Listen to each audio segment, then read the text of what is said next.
Good morning विद्यार्थी मित्रों।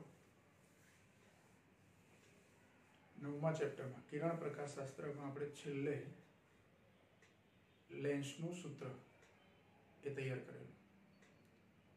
વક્રીભવનની અંદર ગોળીય સપાટી વડે થતું વક્રીભવન એનું વ્યાપક સૂત્ર, પછી પાતળા લેન્સ માટે લેન્સ મેકર્સનું સૂત્ર અને લેન્સ માટે ગાઉસનું સૂત્ર। છેલ્લે આપણે ગાઉસના સૂત્ર સુધી ગયેલા। સૂત્ર આવું હતું 1/f બરાબર 1/v માઇનસ 1/u। પાતળા લેન્સ માટેનું સૂત્ર હતું।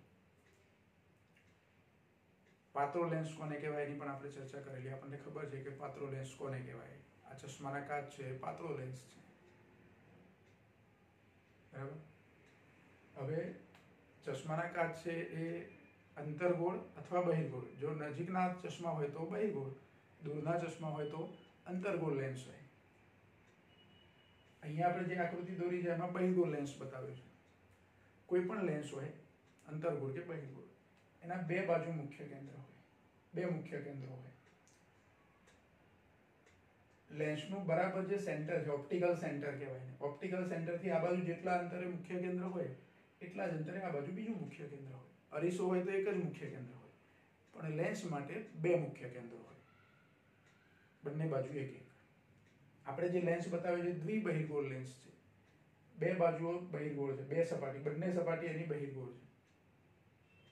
બહિર્ગોળમાં પાછું એવું હોય કે એક બાજુની સપાટીની વક્રતા ત્રિજ્યા અને બીજી બાજુની જે બહિર્ગોળ સપાટી એની વક્રતા ત્રિજ્યા સરખી પણ હોય, જુદી જુદી પણ હોય, ગમે તે હોઈ શકે, બરાબર। પણ કેન્દ્ર લંબાઈ તો એની એક જ હોય, કેન્દ્ર લંબાઈનું મૂલ્ય એક જ હોય। અહીંથી જે મુખ્ય કેન્દ્ર જેટલા અંતરે એટલા અંતરે જ આ બાજુ, ધારો કે આ બાજુ 20 સેન્ટીમીટર અંતરે મુખ્ય કેન્દ્ર છે તો એ લેન્સની કેન્દ્ર લંબાઈ 20 જ હોય। એ તમે આ બાજુથી માપો કે આ બાજુ માપો, પણ એની વક્રતા ત્રિજ્યાઓ જે છે બે બહિર્ગોળ સપાટીની એ સરખી પણ હોઈ શકે, જુદી જુદી પણ હોઈ શકે। મોટે ભાગે આપણે એવું લઈએ કે બે બાજુની વક્ર સપાટીઓ જે છે એની વક્રતા ત્રિજ્યા સરખી લઈએ।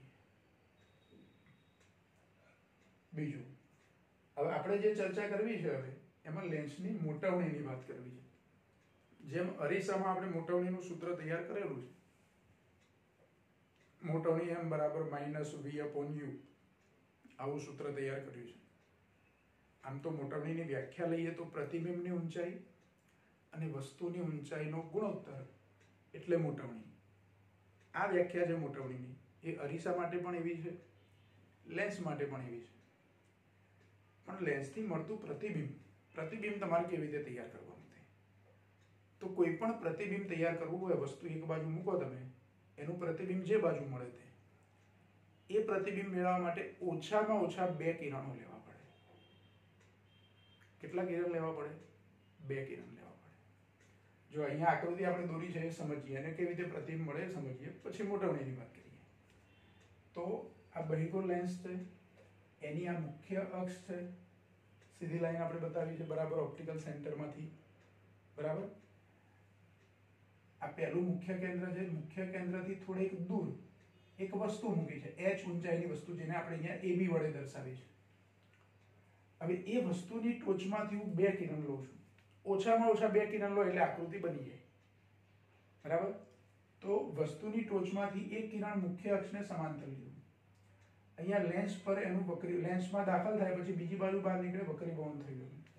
આમ તો બે સપાટીઓ એટલે બે વખત વક્રીભવન થાય ને એવી બધી આપણે ચર્ચા કરેલી છે, પણ પાતળો લેન્સ છે, અહીંયા એક જ વખત વક્રીભવન વાસ્તવમાં બે વખત જ થયું છે, પણ પાતળા લેન્સમાં આપણે એવું લઈ શકીએ કે અહીંથી આ વક્રીભવન થયું ને અહીંથી પણ વક્રીભવન થયું ને ફાઇનલ કિરણ આપણને આ મળ્યું।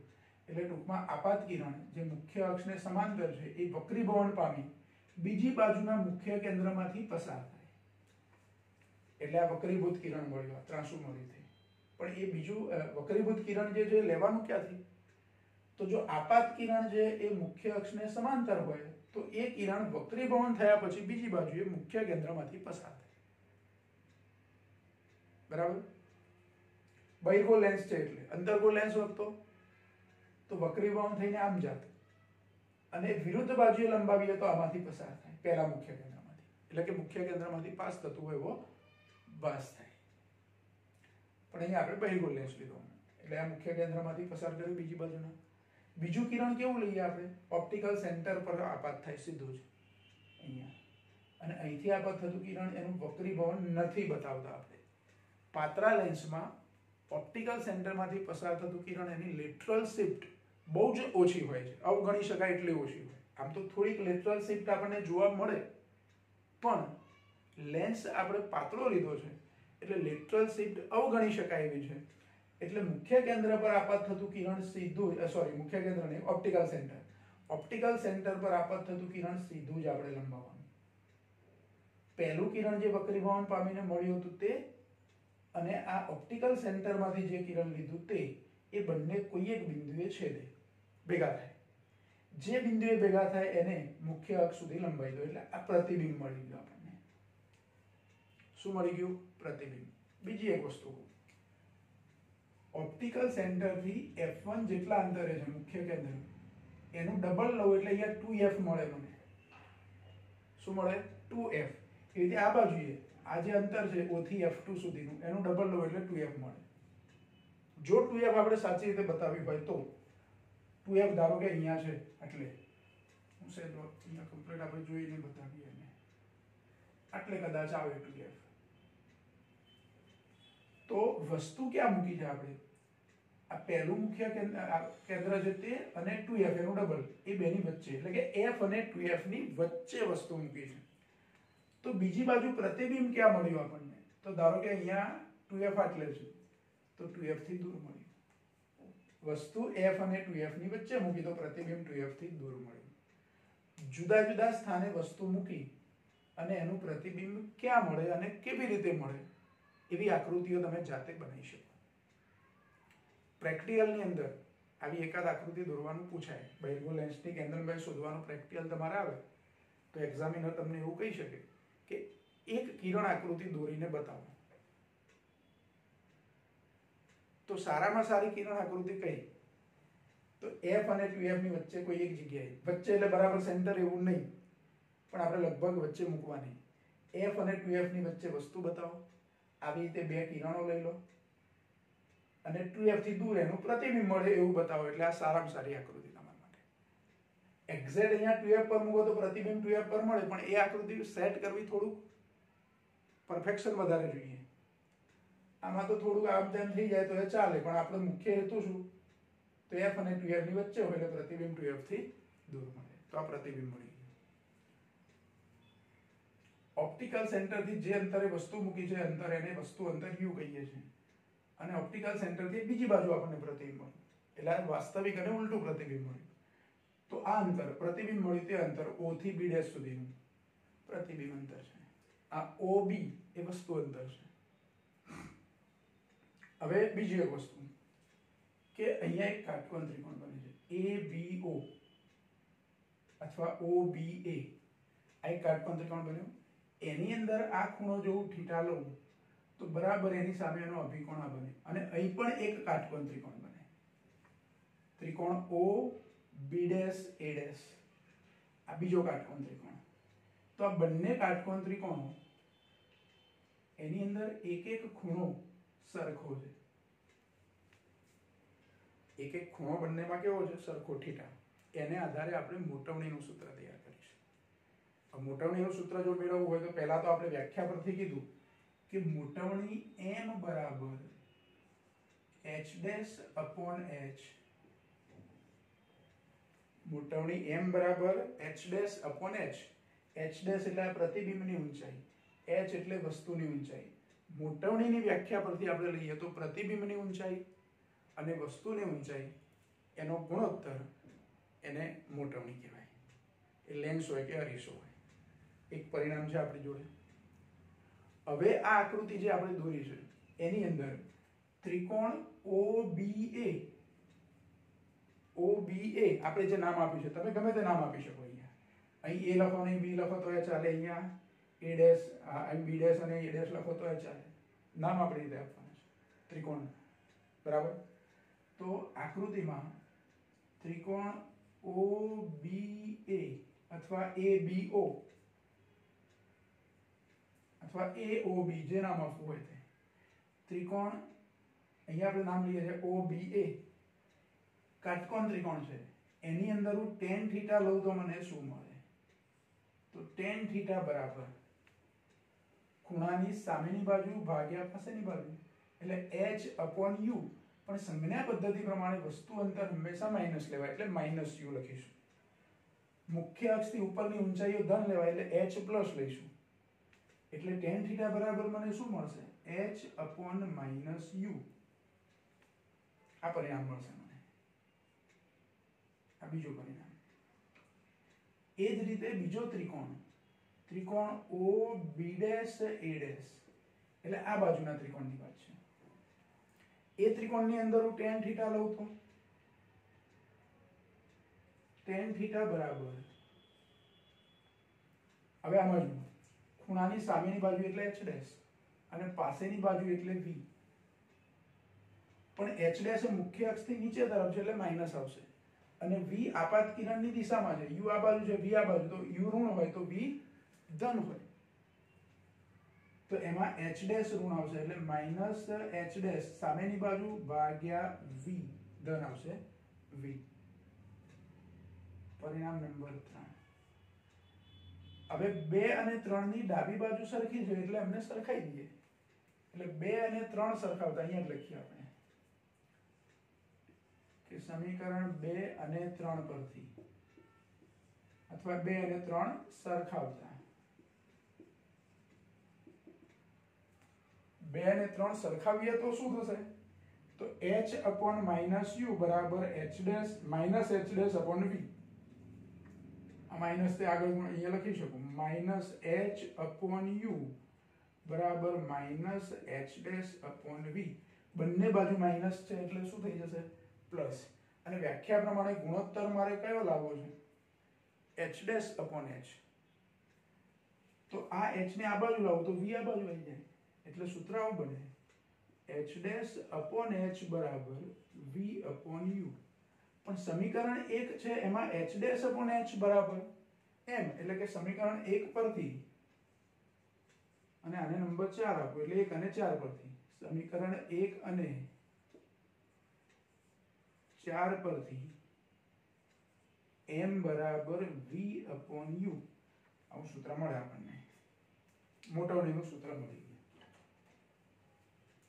જો બુકમાં આમ તો સીધે સીધું જ લખ્યું છે, કારણ કે અરીસા વખતે જે સૂત્ર આપણે તારવ્યું છે એવી જ આકૃતિનો ઉપયોગ કર્યો છે, એવી જ ભૂમિતિનો ઉપયોગ કર્યો છે.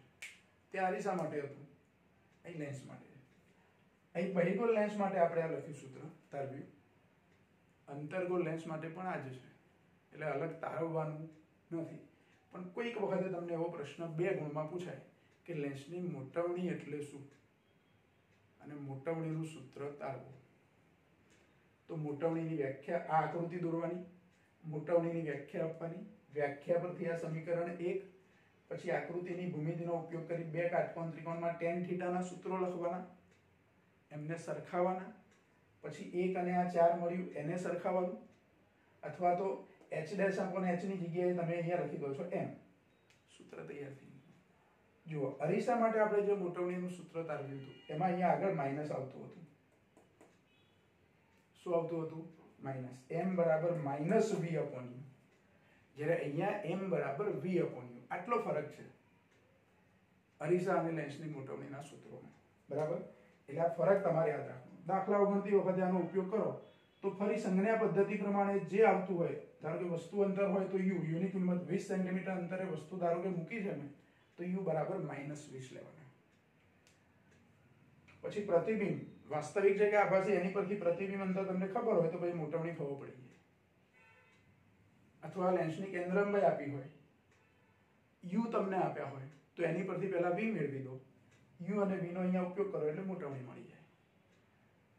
અહીંયા લેન્સ માટે જ્યારે તમે ગણતરી કરતા હોય ગાઉસનું સૂત્ર 1/f બરાબર 1/v માઈનસ 1/u, એમાં તમને u અને f જો આપ્યા હોય, u અને f આપ્યા હોય તો એની પરથી તમે v શોધી શકો.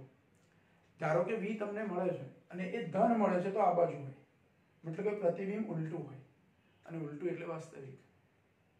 એટલે v ધન મળે તો વાસ્તવિક પ્રતિબિંબ. અરીસામાં થોડુંક જુદું હતું. અંતર્ગોળ અરીસો હોય તો જે બાજુ વસ્તુ મૂકી હોય એ જ બાજુ પ્રતિબિંબ મળતું હતું. એટલે વસ્તુ અંતરે ઋણ અને પ્રતિબિંબ અંતર ઋણ વાસ્તવિક પ્રતિબિંબ માટે. અહીંયા વાસ્તવિક પ્રતિબિંબ માટે પ્રતિબિંબ અંતર કેવું? તો ધન. આ ફરક પડશે. ફરી સમજો, અરીસામાં પ્રતિબિંબ અંતર ઋણ મળતું હતું એટલે આપણે કહેતા હતા કે પ્રતિબિંબ વાસ્તવિક છે અને ઉલટું હોય. વાસ્તવિક એટલે ઉલટું હોય. અહીંયા પ્રતિબિંબ અંતર ધન મળે. પ્રતિબિંબ અંતર કેવું મળે? ધન. વસ્તુ અંતર તો હંમેશા ઋણ હોય. પ્રતિબિંબ અંતર આ બાજુ મળે છે, આપાત કિરણની દિશામાં મળે છે, એટલે પ્રતિબિંબ અંતર ધન હોય તો વસ્તુ ઉલટી હોય. એટલે આટલો ફરક છે લેન્સ અને અરીસામાં. એટલે પ્રતિબિંબ અંતર ધન મળે તો લેન્સ માટે આપણે શું ધારણા કરવાની અથવા શું તારણ આપવાનું? કે પ્રતિબિંબ અંતર ધન છે એટલે પ્રતિબિંબ વાસ્તવિક છે અને ઉલટું છે. પ્રતિબિંબ વાસ્તવિક અને ઉલટું હોય તો મોટવણી કેવી મળે? તો જો અહીંયા માઇનસ તો છે નહીં, v ધન મળે, આ u ઋણ હોય એટલે જવાબ આવે ઋણમાં. કયા પ્રતિબિંબ માટે? વાસ્તવિક પ્રતિબિંબ. એટલે મોટવણી ઋણ મળે. વાસ્તવિક પ્રતિબિંબ માટે મોટવણી ઋણ હોય. અરીસામાં શું હતું? તો નિશાની માઇનસ હતી સૂત્રમાં, m બરાબર -v/u હતું.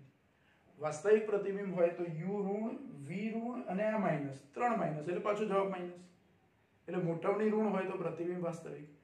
આ બંને અરીસા અને લેન્સ બંને માટે. ધ્યાન રાખજો બરાબર. પ્રતિબિંબ અંતરમાં અલગ અલગ છે. વાસ્તવિક પ્રતિબિંબમાં, અરીસામાં વાસ્તવિક પ્રતિબિંબ હોય તો ઋણ હોય, લેન્સમાં વાસ્તવિક પ્રતિબિંબ હોય તો ધન હોય, પણ મોટવણી બંનેમાં ઋણ હોય વાસ્તવિક પ્રતિબિંબ માટે. આભાસી માટે આનાથી ઉલટું બધું. બરાબર. એટલે આ મોટવણીનું સૂત્ર તૈયાર થયું. 2 ગુણની અંદર પૂછી શકાય એવો એક પ્રશ્ન થયો. બરાબર. પછી એના પછી બીજો ટોપિક છે આપણો લેન્સનો પાવર, જે 10મા ધોરણમાં પણ તમે શીખેલા છો. પાવરની ચર્ચા કરવાની. આ પણ એકદમ સહેલો ટોપિક.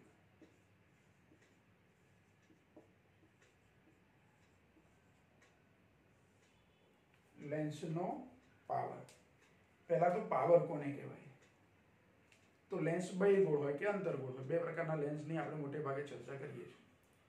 બહિર્ગોળ લેન્સ હોય તો એની પર મુખ્ય અક્ષને સમાંતર આપાત થતા કિરણો, અહીં તો આપણે મુખ્ય અક્ષને સમાંતર એક જ લીધું છે, પણ મુખ્ય અક્ષને સમાંતર ધારો કે 3-4 કિરણો તમે લેતા હોય તો એ મુખ્ય અક્ષને સમાંતર આપાત થતા કિરણો વક્રીભવન પામીને બીજી બાજુએ સમાંતર હોય તો મુખ્ય કેન્દ્ર પર ભેગા થાય. એટલે કે લેન્સ છે, બહિર્ગોળ લેન્સ છે, એ કિરણોને કેન્દ્રિત કરે છે. બહિર્ગોળ લેન્સ મુખ્ય અક્ષ પર, મુખ્ય અક્ષને સમાંતર આપાત થતા કિરણો હોય તો એને શું કરે છે? કેન્દ્રિત કરે છે. અંતર્ગોળ લેન્સ હોય તો વિકેન્દ્રિત કરે છે. તો લેન્સની એની પર આપાત થતા કિરણોને કેન્દ્રિત કે વિકેન્દ્રિત કરવાની જે ક્ષમતા છે, એ ક્ષમતાને લેન્સનો પાવર કહીએ છીએ આપણે. અહીં જે પાવર છે, મિકેનિક્સમાં આપણે જે પાવર લઈએ છીએ, કાર્ય ઉર્જા અને પાવરમાં 11મા ધોરણમાં આપણે ભણતા હતા, એ પાવરની વાત નથી, ધ્યાન રાખો. એ પાવર એટલે કાર્ય ત્વરા. એ પાવર નથી. આ લેન્સનો પાવર છે, જેમાં લેન્સ પર આપાત થતા કિરણોને કેન્દ્રિત, બહિર્ગોળ લેન્સ હોય તો, કે વિકેન્દ્રિત, અંતર્ગોળ લેન્સ હોય તો, કેન્દ્રિત કે વિકેન્દ્રિત કરવાની જે ક્ષમતા છે એને આપણે લેન્સના પાવર તરીકે ઓળખીએ છીએ. પછી એનાથી હજુ આગળ આપણે જોઈએ તો મુખ્ય અક્ષ પર જે કિરણ આપાત થાય, એક જ કિરણની હું વાત કરું, આ કિરણ ભૂલી જાવ આકૃતિમાં. આ જે સમાંતર કિરણ આપાત થયું, એ કિરણ વક્રીભવન પામીને અહીંયા મુખ્ય કેન્દ્રમાંથી પસાર થયું. અહીં જે ખૂણો બને છે એ ખૂણો ધારો કે આને હું ડેલ્ટા લઈ લઉં. જો એના માટે અલગ આકૃતિ દોરવી પડે, બનાવીએ સહેજ આકૃતિ આપણે. સહેજ રફ આકૃતિ આપણે બનાવીએ છીએ, સ્કેલનો ઉપયોગ કરે છે.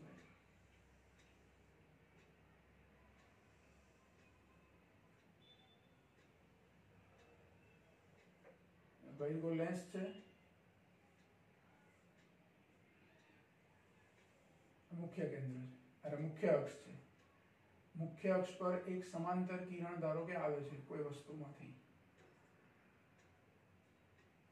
એ કિરણ સમાંતર છે એટલે અહીંયા મુખ્ય કેન્દ્રમાંથી પસાર થવાનું, અહીં જે ખૂણો બને એને ડેલ્ટા કહી દીધો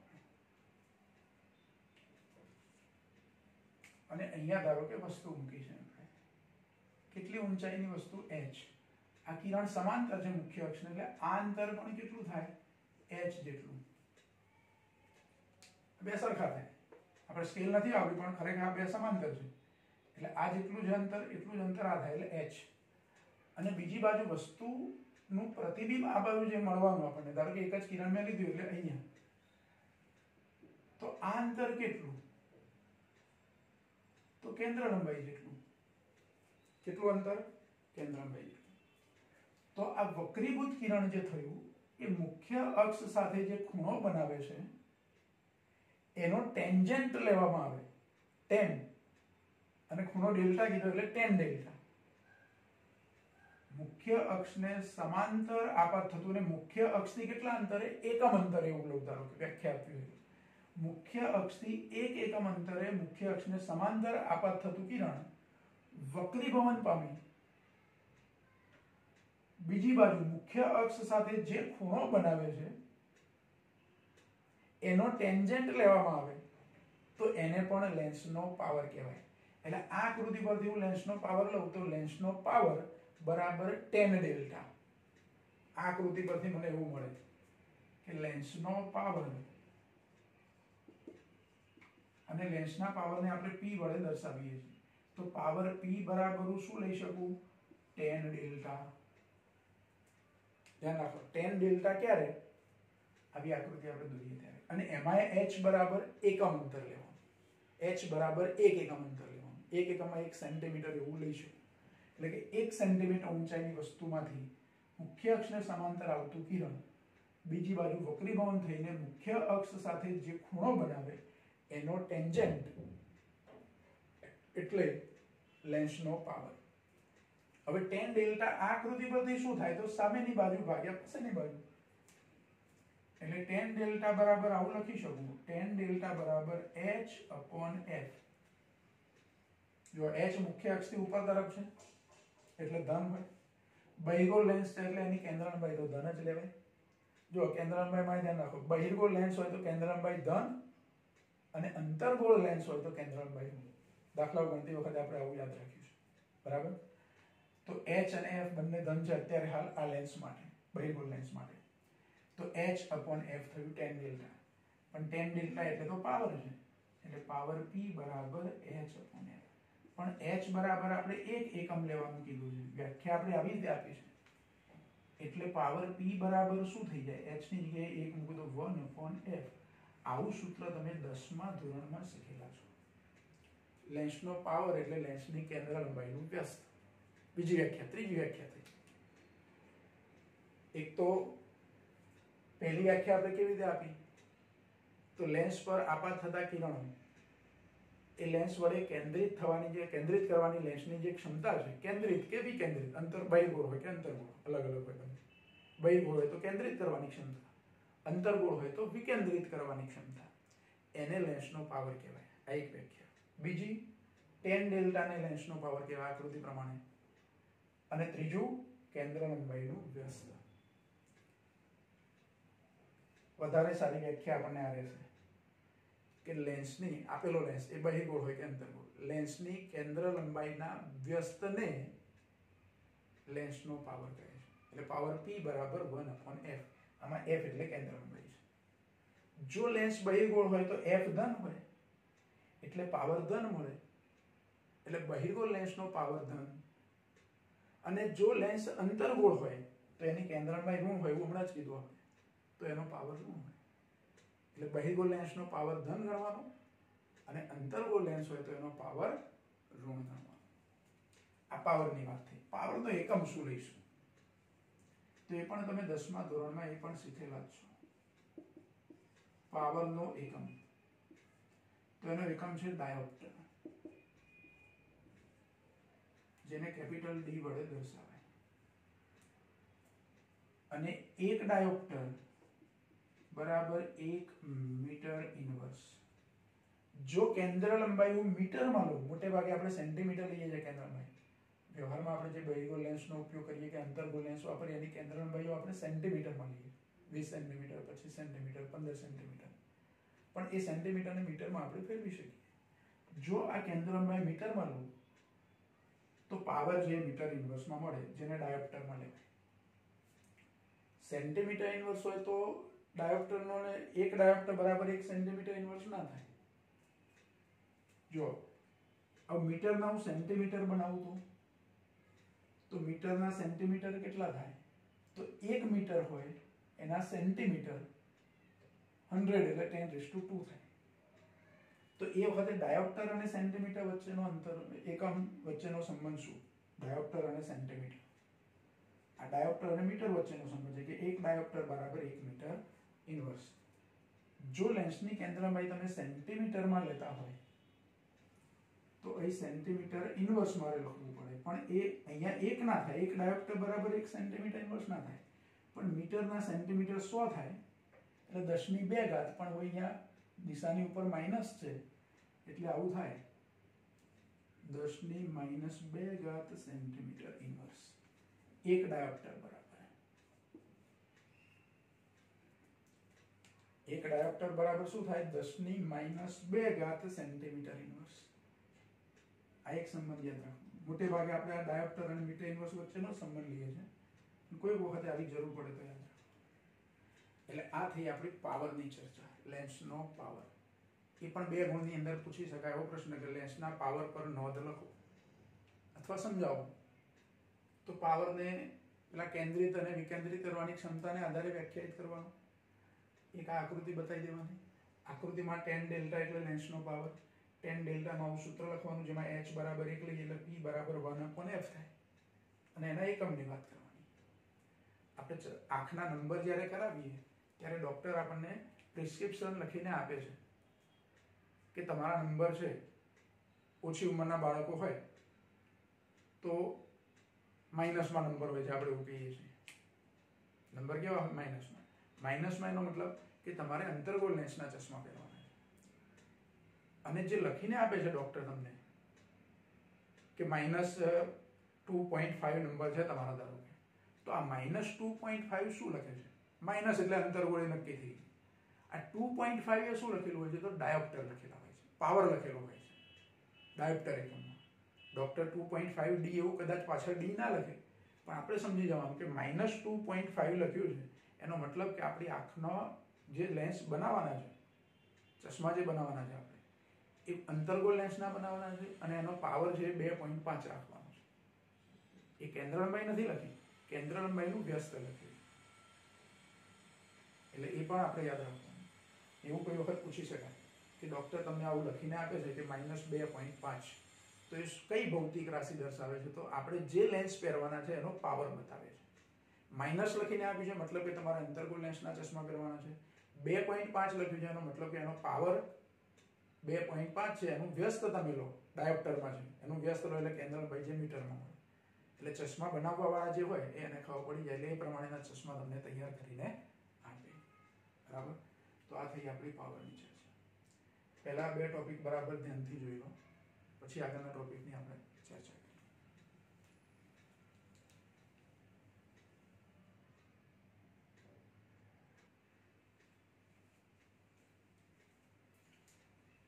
જો હવે આ ચેપ્ટરનો બીજો એક ટોપિક છે પાત્રા લેન્સનું સંયોજન. આપણે એક લેન્સ હોય, બહિર્ગોળ કે અંતર્ગોળ, તો એના માટે કેન્દ્ર લંબાઈનું સૂત્ર છે આપણી જોડે 1/f બરાબર 1/v minus 1/u. Single lens માટે, એક લેન્સ માટે એક બાજુ વસ્તુ મૂકીએ, વસ્તુ અંતર u લઈએ, એનું પ્રતિબિંબ મળે એ આ બાજુ મળે કે ગમે તે બાજુ. ધારો કે બીજી બાજુ પ્રતિબિંબ મળે છે તો પ્રતિબિંબ અંતર v. તો u, v અને f વચ્ચેનો સંબંધ એક લેન્સ માટે.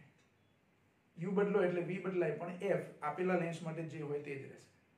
તમે 20 સેન્ટીમીટર કેન્દ્ર લંબાઈનો લેન્સ વાપરી અને જુદા જુદા અંતરે વસ્તુ મૂકી અને પ્રતિબિંબ મેળવો તો u બદલશો એટલે v બદલાશે, પણ f આપેલા લેન્સ માટે કેવું હશે? અચળ હશે.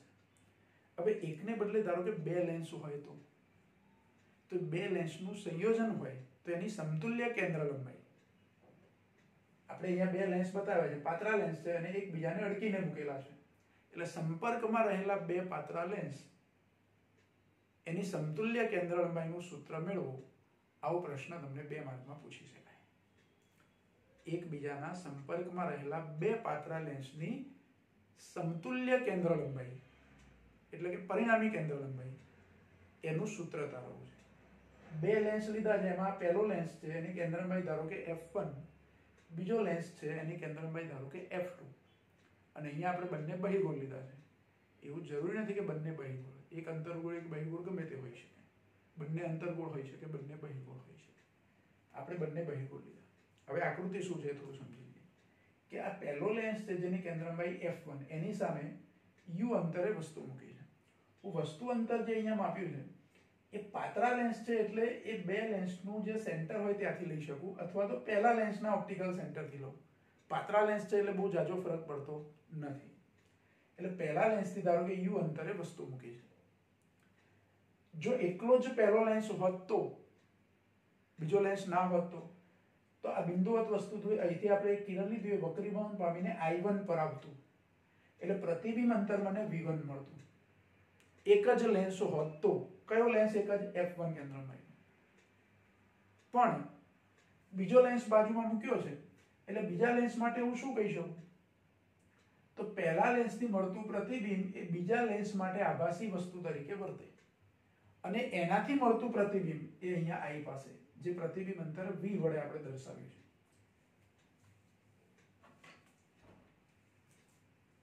એટલે પહેલા લેન્સથી મળતું પ્રતિબિંબ અંતર એને આપણે V1 વડે દર્શાવ્યું, અને બીજા લેન્સથી મળતું પ્રતિબિંબ, ફાઇનલ પ્રતિબિંબ ટૂંકમાં, એને આપણે V વડે દર્શાવીએ.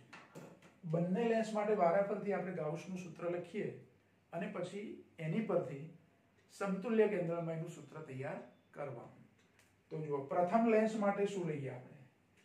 જો એકલો પ્રથમ લેન્સ હોત તો પ્રથમ લેન્સ માટે ગાઉસનું સૂત્ર શું થાય? તો જો સૂત્ર આપણી જોડે આવું છે 1/f. f ને બદલે મારે શું લખવાનું? f1. એટલે 1/f1 બરાબર 1/v1 માઇનસ 1/u. જો આમ તો સામાન્ય સૂત્ર આપણું શું છે કે 1/f બરાબર 1/v માઇનસ 1/u. પણ પહેલા લેન્સ માટે f ને બદલે f1, એકલો જ પહેલો લેન્સ હોત તો પ્રતિબિંબ અંતર આપણને v1 અંતરે મળતું, એટલે v ને બદલે v1, અને વસ્તુ અંતર તો આપણે u વડે જ દર્શાવ્યું છે, એમાં u1 લીધા નથી, એટલે 1/u. આ પરિણામ નંબર 1. આ પહેલા લેન્સ માટે મળ્યું આપણને. લેન્સ 1 માટે. હવે બીજા લેન્સ માટે પહેલા લેન્સથી મળતું પ્રતિબિંબ આપણે કીધું કે બીજા લેન્સ માટે વસ્તુ તરીકે વર્તે, આભાસી વસ્તુ તરીકે. એટલે મારે અહીંયા u ને બદલે શું લખવાનું? તો બીજા લેન્સ માટે વસ્તુ અંતર કયું ગણવાનું? આને ગણવાનું. પહેલાથી મળતું પ્રતિબિંબ અંતર છે તેને અહીંયા, એટલે u ને બદલે મારે v1 લખવાનું, અને બીજા લેન્સથી જે પ્રતિબિંબ મળે છે એ v1 ને બદલે અહીંયા v લખવાના, અને f1 ને બદલે f2 લખવાના. એટલે બીજા લેન્સ માટે આ સૂત્ર મારે લખવું હોય, બીજા લેન્સ માટે તો 1/f2 લખવાના, v1 ને બદલે v એટલે 1/v માઇનસ 1/v1. આ સૂત્ર લખવાનું. આ ક્યારે? કે પહેલા લેન્સથી આ પ્રતિબિંબ મળી ગયું પછી સમજો કે આ પ્રતિબિંબ અંતર મેં માર્ક કરી દીધું, નિશાની કરી દીધી, પહેલો લેન્સ હટાવી લીધો, હવે એકલો બીજો લેન્સ મૂક્યો, બીજો લેન્સ જે જગ્યાએ મૂકવાનો છે તે, અને બીજા લેન્સથી અહીંયા આભાસી વસ્તુ જે હતી, વસ્તુ તો વાસ્તવમાં અહીંયા છે, પણ પહેલા લેન્સથી પ્રતિબિંબ અહીં મળતું હતું, એ પ્રતિબિંબનું પ્રતિબિંબ એ બીજા લેન્સ વડે મળ્યું. કયા લેન્સ વડે મળ્યું? બીજા લેન્સ વડે. તો બીજા લેન્સ માટે એવું સૂત્ર આપણે લખી શકીએ. તો આને હું કહી દઉં પરિણામ નંબર 2. હવે 1 અને 2 નો સરવાળો કરી દેવાનો. સમીકરણ 1 અને 2 નો સરવાળો કરીએ. સમીકરણ 1 અને 2 નો સરવાળો કરતા 1 અને 2 નો સરવાળો કરીએ એટલે જો શું થશે? 1/f1 વત્તા 1/f2, ડાબી બાજુઓનો સરવાળો, એટલે ડાબી બાજુ આવી થશે આપણી 1/f1 પ્લસ 1/f2 બરાબર જમણી બાજુમાં 1/v1 minus 1/u plus 1/v minus 1/v1. આ બાજુ 1/v1 અહીંયા પ્લસ છે ને આ 1/v1 માઇનસ છે, એટલે સરવાળામાં બે ઉડી જાય. વધે શું આપણી જોડે? Minus 1/u plus 1/v. 1/v plus છે એટલે એને પહેલું લખીએ ક્રમમાં, એટલે 1/v માઇનસ 1/u. સરવાળો કર્યાથી આપણને આવું સૂત્ર મળે. આને કહી દો પરિણામ નંબર 3. હવે સમતુલ્ય કેન્દ્રલંબાઈ કેવી રીતે નક્કી થાય? તો મેં અહીંયા જે બે લેન્સ વાપર્યા છે એ બે લેન્સને દૂર કરી દો. ધ્યાન રાખજો, એ બંને લેન્સ હટાવી દો. મારી જોડે ત્રીજો એક લેન્સ છે, એ લેન્સ એવો છે, ધ્યાન રાખો, એ લેન્સ એવો છે કે આ બે લેન્સની જગ્યાએ હું એક જ લેન્સ મૂકું. વસ્તુ અંતર ધારો કે મેં u જેટલું લીધું છે, સમજો કે 25 સેન્ટીમીટર લીધું છે, અને ફાઇનલ પ્રતિબિંબ મને v જેટલું એટલે કે 20 સેન્ટીમીટરે મળે છે ફાઇનલ પ્રતિબિંબ. કયા બે લેન્સથી? આ બે લેન્સ હતા એ વખતની વાત કરું, ખાલી આંકડા એ ખાલી સમજવા માટેની વાત છે. ધારો કે આ બે લેન્સ આપણે વાપર્યા, અહીંથી મેં વસ્તુ 25 સેન્ટીમીટર અંતરે મૂકી, આ બાજુ મને પ્રતિબિંબ મળ્યું, ફાઇનલ પ્રતિબિંબ જે મળે અંતિમ બીજા લેન્સ વડે, એ ધારો કે 20 મળ્યું. એટલે 25 અને 20 u અને v થઈ ગયા. પ્લસ માઇનસ પછીની વાત છે કે u માઇનસ હોય અને v પ્લસ હોય પછીની વાત છે. મેં આ બાજુ 25 સેન્ટીમીટર અંતરે વસ્તુ મૂકેલી છે, આ બાજુ 20 સેન્ટીમીટર અંતરે મને પ્રતિબિંબ મળ્યું છે. f1 અને f2 કેન્દ્રલંબાઈના લેન્સ વાપર્યા તે વખતે. હવે ત્રીજો લેન્સ, જે આ બે હટાવીને ત્રીજો લેન્સ મૂકવાની વાત કરું છું, એ ત્રીજો લેન્સ એની કેન્દ્રલંબાઈ ધારો કે f છે, એટલે સમતુલ્ય કેન્દ્રલંબાઈ. પણ એ કેન્દ્રલંબાઈ કેટલી હોવી જોઈએ અને કેવી રીતે હોવી જોઈએ? તો એ લેન્સ અહીંયા મૂકું તો વસ્તુ અંતર હું 25 જ રાખું છું, તો પ્રતિબિંબ મને 20 સેન્ટીમીટરે જ મળવું જોઈએ.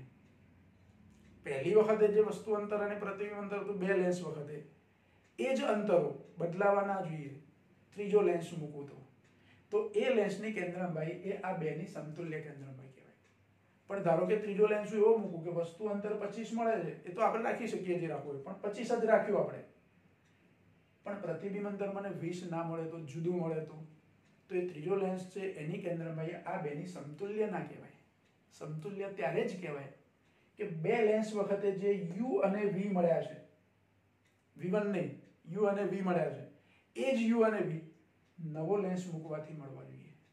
તો એ નવો લેન્સ છે એની કેન્દ્રલંબાઈ એ આ સંયોજનની સમતુલ્ય કેન્દ્રલંબાઈ કહેવાય. એટલે હું અહીંયા એવું લખી શકું કે સંયોજનની સમતુલ્ય કેન્દ્રલંબાઈ f હોય તો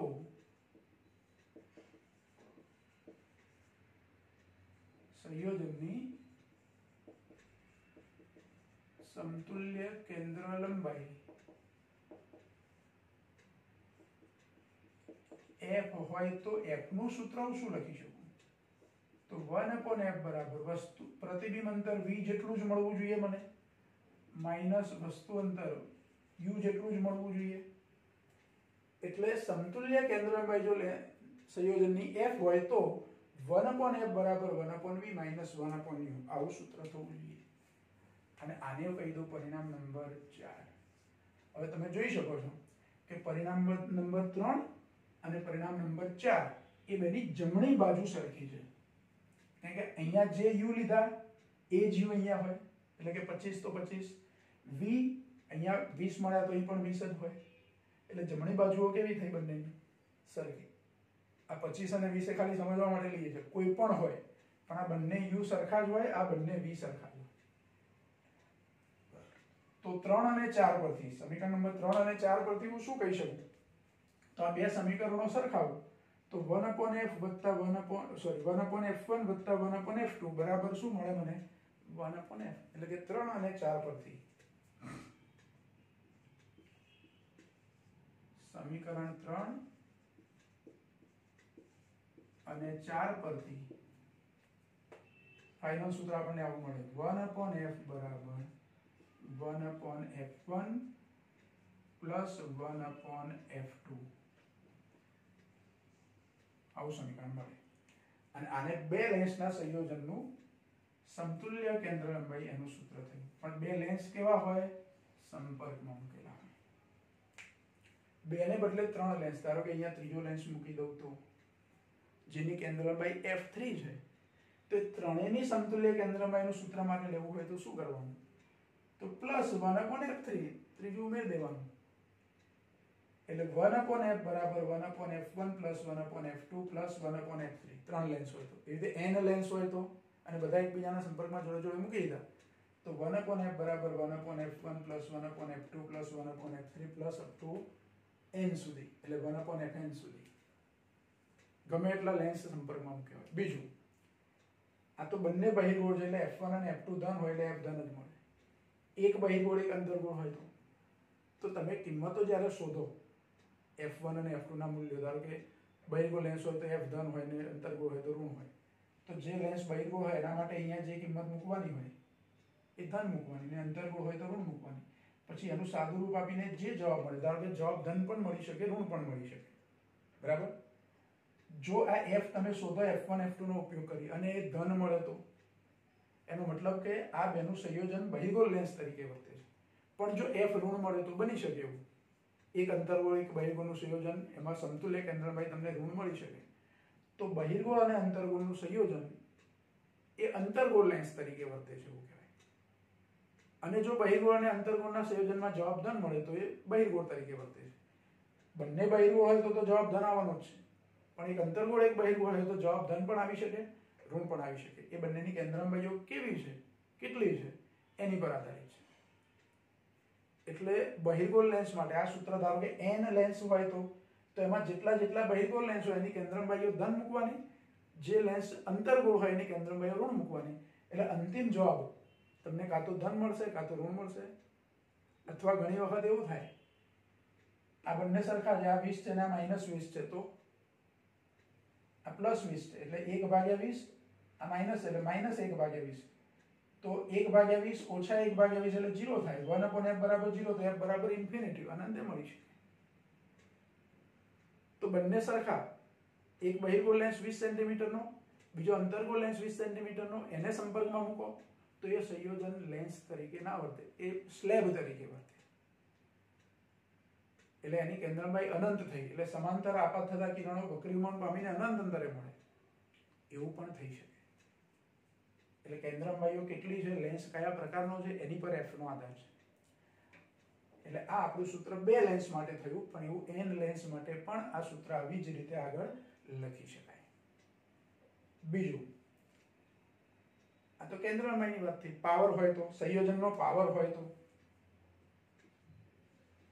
બે લેન્સના સંયોજનનો પાવર.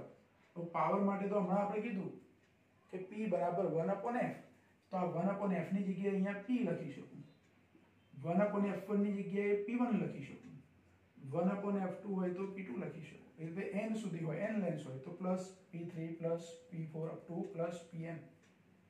આ બે લેન્સના સંયોજનના પાવરમાં જો અહીંયા સીધો સરવાળો, પહેલા લેન્સનો પાવર અને બીજા લેન્સના પાવરનો સરવાળો એટલે સંયોજનનો પાવર.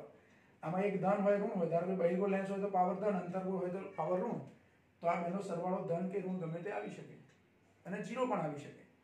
f અનંત થાય તો પાવર 0 થઈ જાય, એટલે કિરણો કેન્દ્રિત કરી શકાતા નથી એવું કહેવાય. એટલે આ સંયોજનના પાવરની વાત થઈ. સંયોજનની મૂટવણી હોય તો શું થાય?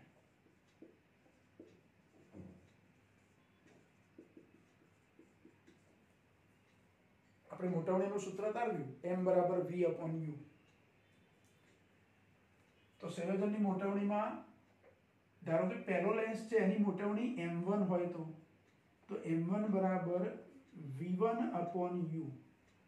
આ જે સૂત્ર છે એની પરથી u તો u જ રાખવાના, પણ પહેલા લેન્સથી પ્રતિબિંબ મળે v1 અંતરે અહીંયા લીધું આપણે પહેલા લેન્સથી, તો પહેલા લેન્સની મૂટવણી m1 બરાબર v1/u થાય. એટલે બીજા લેન્સની મૂટવણી m2 બરાબર શું થાય? તો વસ્તુ અંતરની જગ્યાએ મારે v1 લઈ લેવાના છે અને પ્રતિબિંબ અંતરની જગ્યાએ v, એટલે v/v1. આ બે સૂત્રો છે એનો ગુણાકાર કરી દઉં, નંબર આપી આપણે આનો. જો આ પ્રશ્ન આટલે પૂરો થયો એટલે અલગ, એટલે અહીંયા નંબર 1 અને 2 એવી રીતે આપી દઉં. તો 1 અને 2 નો ગુણાકાર કરીએ આપણે. બધું લખતો નથી હું, પણ 1 અને 2 નો ગુણાકાર કરું તો m1 * m2 બરાબર આ બાજુનો ગુણાકાર શું થાય? તો v1/u ગુણ્યા v/v1, એટલે v1 ઉડી જાય અને જવાબ મળે મને v/u. પણ v/u એટલે તો m. v/u બરાબર તો m આવું સૂત્ર છે, જ્યાં m એ શું, તો પહેલા અને બીજા લેન્સની મોટવણીની સમતુલ્ય મોટવણી. તો m બરાબર મને સૂત્ર શું મળે, m1 * m2. એટલે ફાઇનલ આન્સર આ બે સરખાઈ દઈએ, આની જમણી બાજુ હું m બરાબર v/u લખી દઉં અહીંયા, એટલે તમને કન્ફ્યુઝન ના થાય. જો આ પરિણામ છે એને નંબર 3 આપું અને આને 4 આપું, તો 3 અને 4 ની જમણી બાજુઓ સરખી, એટલે ફાઇનલ જવાબ શું થાય, તો m બરાબર m1 * m2. એટલે મોટવણીઓનો ગુણાકાર થાય, પાવરોનો સરવાળો થાય, મોટવણીઓનો ગુણાકાર થાય. એટલે જો લેન્સના સંયોજનમાં સમતુલ્ય કેન્દ્રલંબાઈનું સૂત્ર મળ્યું, સમતુલ્ય પાવરનું સૂત્ર આ ડાયરેક્ટ આપણે લખી દીધું છે, તો એ મેળવો તો આવું જ મળે. સીધું આ તો આનું વ્યસ્ત જ લેવાનું છે, એટલે મેળવવાનું પણ નથી. અને મોટવણીનું સૂત્ર મેળવો તો m બરાબર m1 * m2. વધારે લેન્સ હોય તો ગુણાકારમાં મોટવણીઓ લખતા જવાનું, બરાબર. તો આ સમતુલ્ય મોટવણી આપણને મળે, એટલે મોટવણીઓમાં ગુણાકાર કરવાનો. પાવર હોય તો સંયોજનમાં પાવરોનો સરવાળો કરવાનો, અને કેન્દ્રલંબાઈ હોય તો વ્યસ્તોનો સરવાળો કરીને વ્યસ્ત લેવાનો, બરાબર. એટલે આ સંયોજનની વાત થઈ. બે લેન્સ સંયોજનમાં મૂક્યા હોય તો સમતુલ્ય કેન્દ્રલંબાઈ, સમતુલ્ય પાવર અને સમતુલ્ય મોટવણી. એટલે જો લેન્સનો ટોપિક આપણો પૂરો થયો. આના દાખલા બાકી, થિયરીની બાબતમાં લેન્સ વાળો ટોપિક આપણો પૂરો થયો. અને આજની ચર્ચા અહીં સુધી આપણે સ્ટોપ કરીએ છીએ. નેક્સ્ટ ટાઈમ આપણે આ જે કઈ થિયરી શીખ્યા વક્રીભાવમાં લેન્સની, એને લગતા દાખલા ગણીશું, બરાબર. અહીં સુધી બરાબર ધ્યાનથી બરાબર જોઈ લેજો. આ સૂત્ર તો બરાબર આપ્યું છે બુકમાં આપણને તારવી, પણ આ નથી આપ્યું. આવી રીતે સીધું જ આપી દીધું છે કે મોટવણી એટલે ગુણાકાર થઈ જાય. પણ આ ધ્યાન રાખીને તમે જોઈ લેજો.